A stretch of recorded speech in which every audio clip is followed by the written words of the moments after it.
Good morning, everybody. It's Praheme, the filmmaker, back to answer your questions. We'll just start right from the top and just run right through them. Why the number 491? Okay, so there's a real Troop 491 in the city of Richmond, Virginia that I was actually a member of. And so we just wanted to keep it kind of historically accurate, and we just used that number to pay respect to all the people who, were part of the real troop in Richmond, Virginia. So that's the answer to that one. What theater can we watch the movie at Dallas Fort Worth? Unfortunately, it is not screening in the theaters in Dallas. We've had like small engagements, but unfortunately, it costs a lot of money to screen movies in the theater. Oftentimes, what the theaters would like you to do is they make you pay like $10 per seat. And, it just becomes a very costly endeavor if you're doing everything by yourself. So right now it's not available in theaters, but hopefully in the future we may be able to set something up where we can, maybe rent a theater and hold a screening for you guys, or maybe do something for the entire city. But hopefully this summer the film Muddy Lions will be available on DVD and it'll be available on like digital platforms. So that is what the hope for this summer will be. Are you working on any new films? Absolutely. I have 3 feature films that I've already written and just trying to put some money together so that I could go out there and make them. The first one is called Walking Under the Influence. The second one is called Love First. And the third one is called Yardies. Now, all of these are kind of like R-rated adult themed content, so I won't go into like full detail since you guys are kind of young. But the first film, Walking Under the Influence, is about a group of peers who are out of college and a little bit depressed on where they're going in life. And, they just go out for a night on the town and get into a lot of mischief. The second one, Love First, is about a first love experience that takes place on a historically black college. And then the third one, Yardies, which is the animated tale, is about a pet who dreams, it's about a yard animal, a yard chipmunk who dreams of becoming a pet. And when she has her dreams come true, she quickly realizes that, it's not that much fun being trapped in a cage. And so those are the 3 features that I have working on, but I also have like 25, 30 ideas that I keep in, like a Word document on my computer. And so I'm always writing down ideas and, just inspiration. So you never know. I keep a pen and a pad with me at all times. So if any inspiration strikes, I have ability to write it down. And then also I'm working on a short film that I plan on shooting out here in Los Angeles called Stuck. And that is a little bit too risque to actually speak about with you guys. So I'm going to go ahead and move on to the next question, which is, can we be in your movie audition? Yes. Well, I would say you might not be able to be in the movies that I'm doing that are very adult oriented, but if you are a serious actor and you are serious about your craft and you've put in the work, then yes, you can audition. But if you're not any good, I'm not going to use you. So you just have to work at your craft and try your best to, study everything you can about acting so that when the opportunity does present itself, you're ready for that opportunity. But yes, you could audition, and if you are good and you have talent, then you have a chance of being in one of my movies. You don't have to be a celebrity or, anything of that nature. As long as you're talented and you can act, I would love to work with you. How do you get your movie released everywhere? So in the first video, we kind of spoke about distribution. So distribution is how you show the movies to your audience. And so there's a few different ways that you can distribute a film, and I'll just explain that really briefly. So the first way is to screen your movie in the theaters. So a distributor would take your movie and put it into, maybe 1 to 10, or it could be thousands of theaters.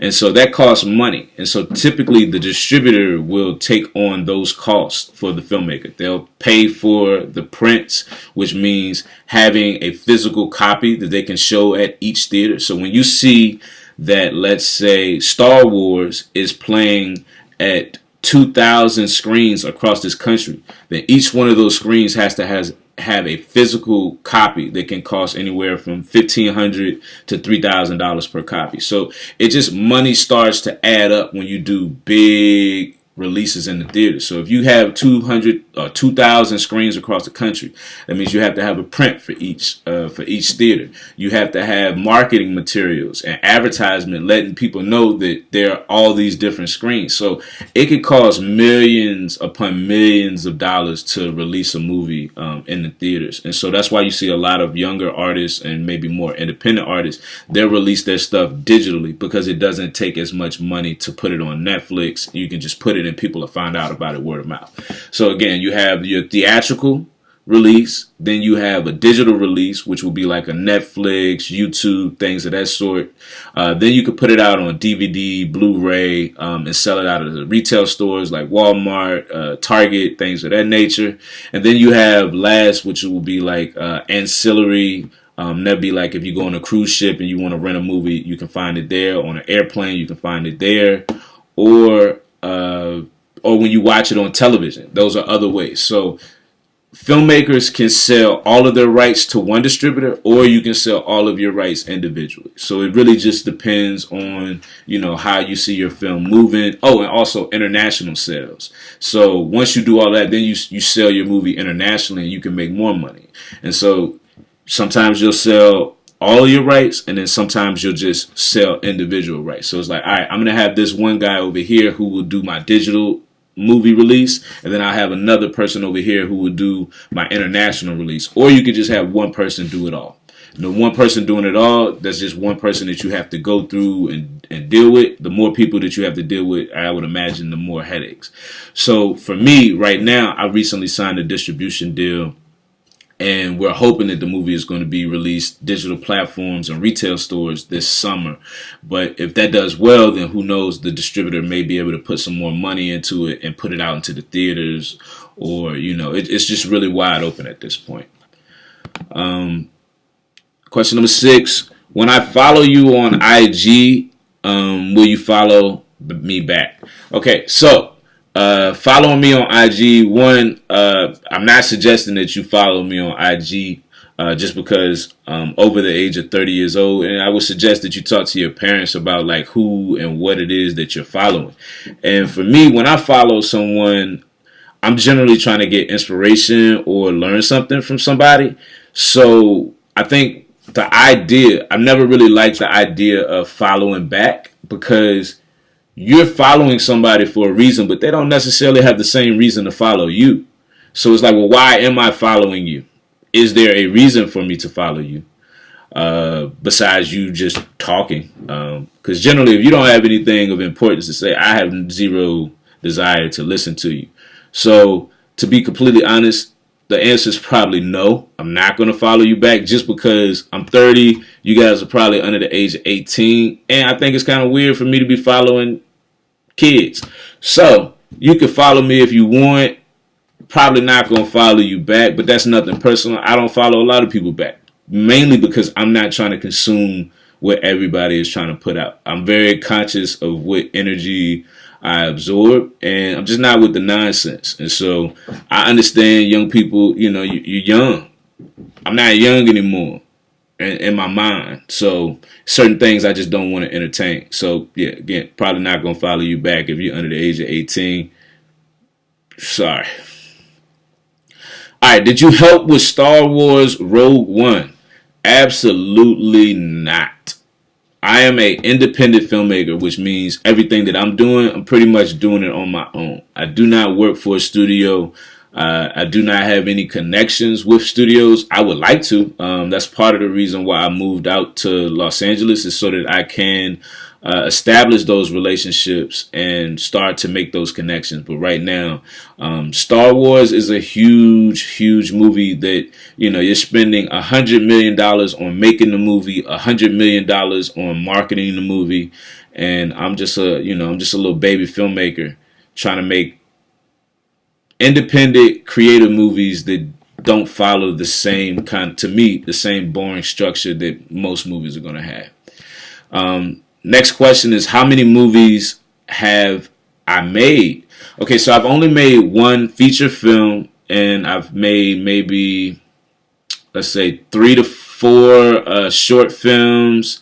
But I've worked on over 100 movies in various positions. So when I was at film school, the cool thing about my film school is that they train you how to do every single position. So I was a PA, I was a grip, I was a gaffer, I was a script soup. So I learned how to do every job that's technically under the sun.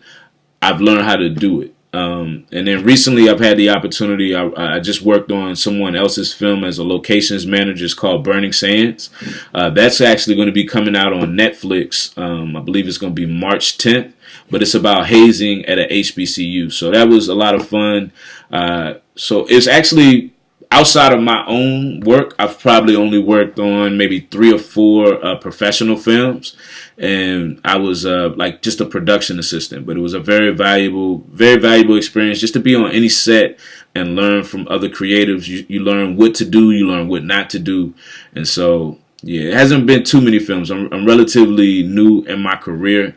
About 15 years into it right now, but I would say the first 10 years was pretty much all learning and just kind of honing my craft. And so now I'm actually out here working and doing a lot more to even more, I guess, develop my craft.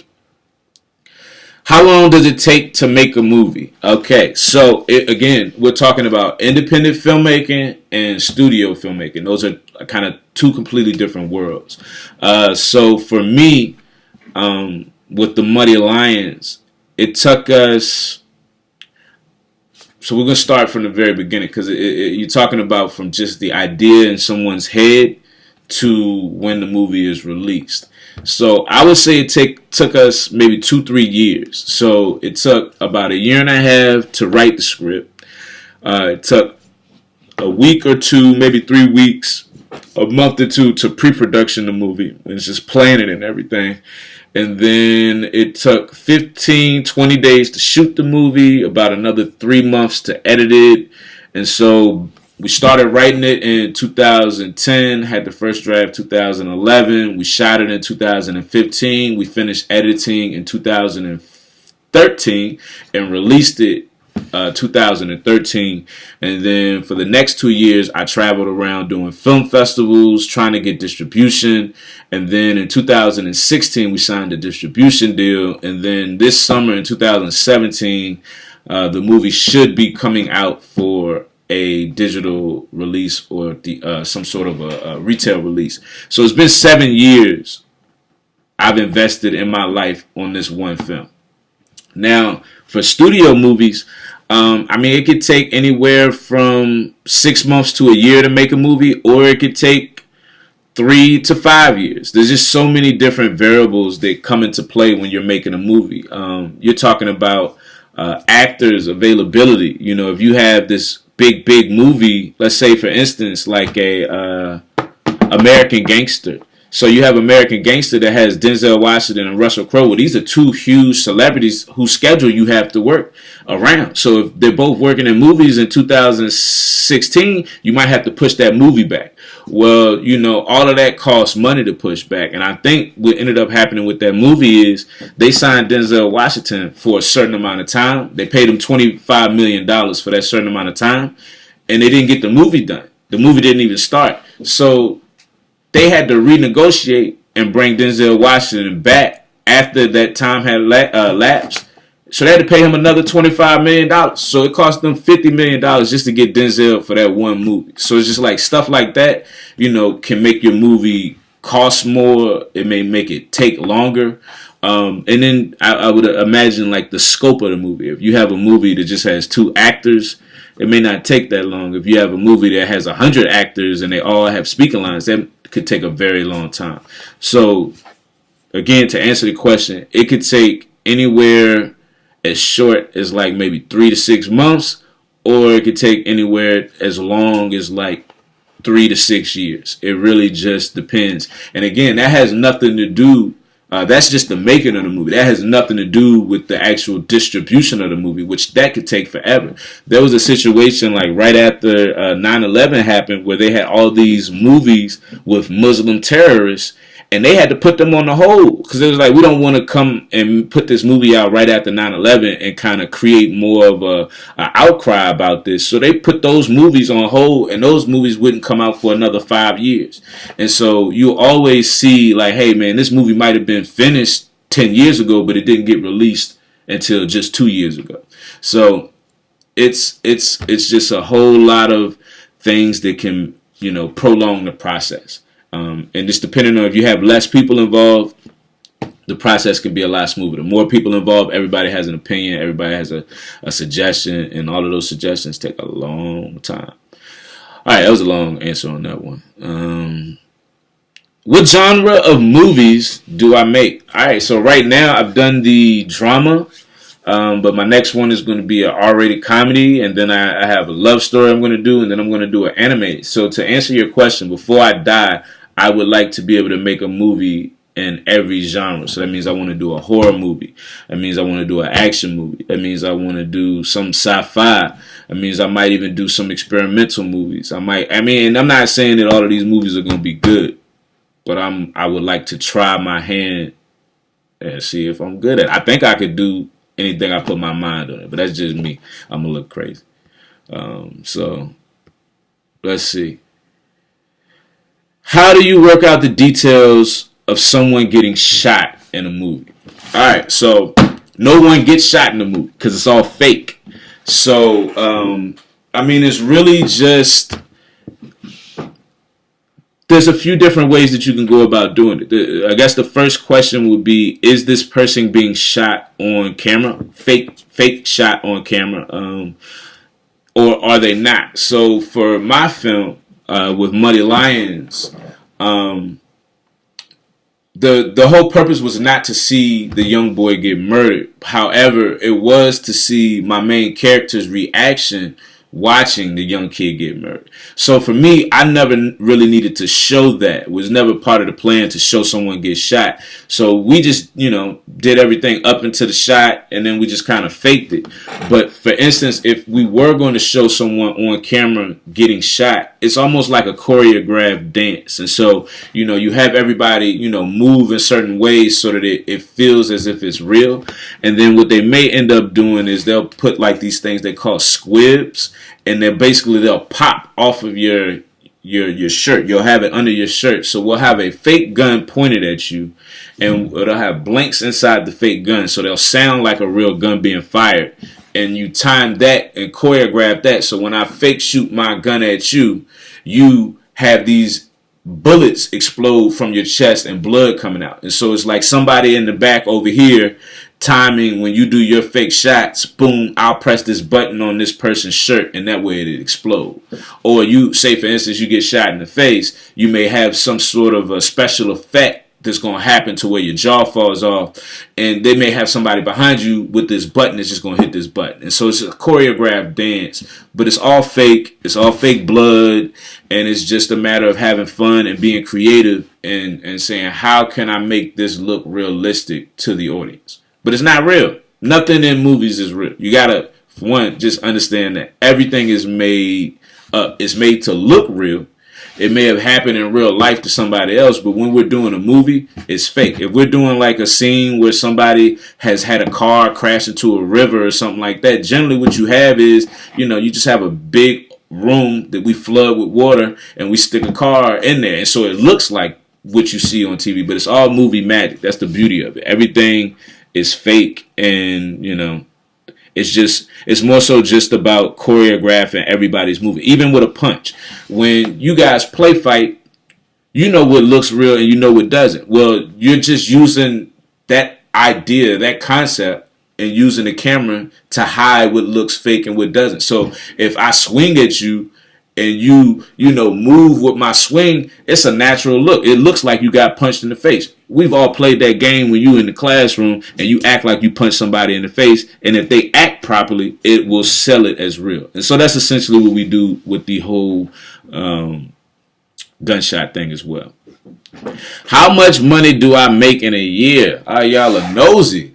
Well, like I said, I deferred my pay on this movie because it was my movie. So say for instance, I could have got paid $50,000 to direct the movie, $50,000 to produce the movie, and $50,000 to let's say, so 50,000 to produce, 50,000 to direct, and 50,000 to write. My budget was only $200,000. So that means I would have taken $150,000 out of my budget to pay myself, and then I would have only had $50,000 to make this movie. So it just wasn't realistic. So I feel like I'll get my pay on the back end when the movie comes out, and I'm able to get work. But the way that a filmmaker will work, he gets paid per movie. And so a studio filmmaker, we'll speak about the studio filmmaker because I think that's more so what you guys are talking about. A studio filmmaker on his first feature film, a director, he can make $125,000, $150,000 for that one movie, right? So then your next movie, you go jump up to $250,000. Then your next movie, your third movie, you jump up to $500,000. Then by your fourth movie, you can be earning $1 million per movie. Now again, this is not per year. This is per project. You can make $150,000 to direct a movie that is only going to take you 3 to 6 months. If you have 2 projects in 1 year, then you just made yourself over $200,000 in 1 year doing 2 projects. And so, again, I didn't get into this business to make money because I just figured doing independent, it's not like it's a whole lot of money on the table. But I make movies because I have something to say. Now, I hope that making dope movies that are, interesting and vibrant and inspiring, I will make some money one day. But I don't work for a studio who's going to pay me to go make it, because at the end of the day, I own the Muddy Lions. The Muddy Lions belongs to me. It doesn't belong to a studio. So if I want to make sequels, if I want to make a cartoon show, I don't have to ask anybody's permission to do that. I own the Muddy Lions, and to me, that's priceless. I own something that nobody can ever take away from me. I own something that I could then use whatever profits will take care of my grandchildren, because I own it. Just like how Walt Disney owns all of the Disney stuff. And, everybody, it's all about ownership. So I own mine. I'll make my money off of this movie in the future. As of right now, on a yearly basis, I make money off of my regular job, and I'd say I'm probably making like $30,000 a year doing what I do outside of film. So, like $30,000 a year working my job that I can't really share with you guys on camera or anything. But so I make $30,000 a year. If I could eventually get to making $60,000 a year as a filmmaker, I would be happy, because truthfully, I make movies for free. I would literally make movies for free because I love making movies. Okay, last question. Celebrities. What celebrities have I worked with? Okay, so the 2 of the biggest celebrities I've worked with and probably have the closest relationship with would be Tim and Daphne Reed. Now, Tim Reed is the father from Sister Sister, and Daphne Reed was the second mom on Fresh Prince of Bel-Air. And so they were actually producers on my film, and just really good people. So those were 2 of the first people that I met as far as celebrities go. And then recently I had an opportunity to work on this movie Burning Sands, where I worked with Trevor Jackson, who is, I guess, like a Disney kid star. So I'm pretty sure you guys know who he is. I also worked with Alfre Woodard and Steve Harris. Prior to that, I had worked with Jane Seymour, who's an older lady. I don't know if you guys are familiar with her, but she was in Wedding Crashers. She was the old woman cougar who, in Wedding Crashers. I'm trying to think who else. As of right now, I haven't worked with too many celebrities, but I mean, in the future, I can see myself, working with the talented people. I don't really care for celebrities. I don't think people or humans should be necessarily celebrated too much. What they do should be celebrated, but I'm not really a huge, I don't really care about your celebrity status. Doesn't really do anything for me. It may help the movie out But it's not going to really do much for my personal life to take a picture with you. I don't care about that stuff. But I think that is all the questions. I apologize for the delay, just work. And then one time I rep my shirt. So film is my ammo. That is what I use to share my stories, to share my voice. And so I hope as you all are learning and figuring out what it is that you're passionate about, you will find something that you can enjoy and that you can love.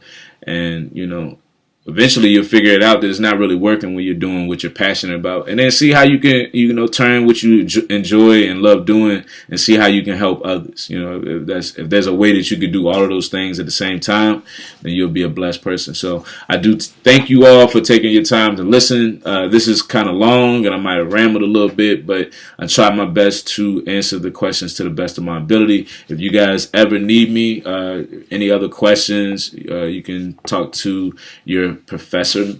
She can give you my contact, or you can just check me out on social media. I'm Praheme pretty much everything. But yes, keep learning. Knowledge is power. Peace.